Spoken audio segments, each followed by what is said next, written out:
Hi everybody, this is Derek with Lare Garden Center, and behind the camera is Chloe. Hi everybody.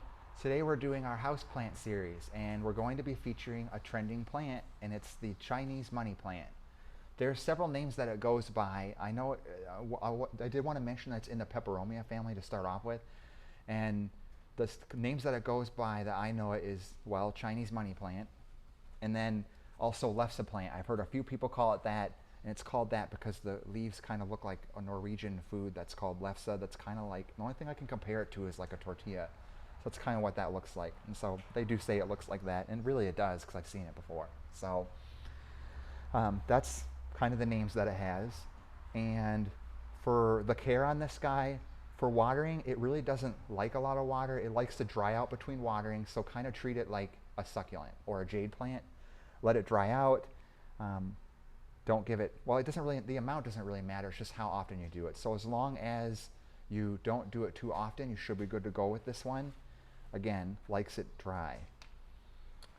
Let's see, pot size.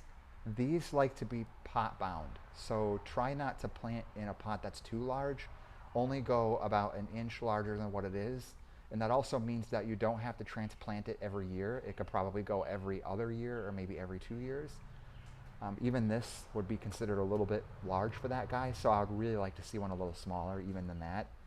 As far as the type, I like to kind of plant in clay with plants that are succulents, because when it's clay, it dries from the bottom, or the top, the bottom, and the sides, whereas a plastic pot will only dry out from the top.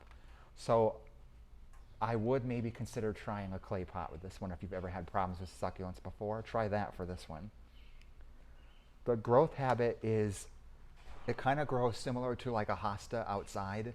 So it'll grow where the leaves are along the bottom, and then eventually the lower leaves will fall off. So as it grows over time, it kind of looks more like a palm tree, like this one. And the leaves on the bottom will yellow every once in a while. So it's really easy to just go in there and pop that off. So it's just kind of part of the cleanup process of this plant. Just be careful, because sometimes you can knock more off. And again, all of those leaves that are larger, that are kind of falling down like that, will fall off, leaving a really nice full plant on top. Light requirements. These guys like moderate light. So they don't like to be in bright sunny light, but they don't like to be in a very dark area either. So as long as you have a window that doesn't have direct sun or is indirect light, maybe a sheer curtain behind it, you shouldn't have any problems with it.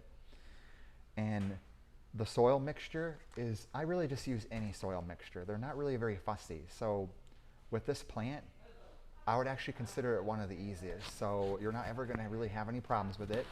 It's just one of those easy plants to buy. What else do you think I should cover, Chloe? How about propagating this plant? Are you able to do that? That's a good question.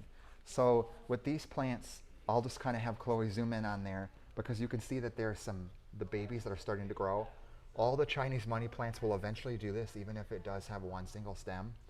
And all you have to do is go in there and kind of cut carefully. It may not have roots right away, but if you put it in a pot of its own, eventually it will get roots of its own, and that's just kind of a way that you can add to your Chinese money plant collection. So that's all I have for this one, because it is such an easy plant. There's nothing to really worry about with it. So get it, enjoy it, and stay tuned for our next video. See ya.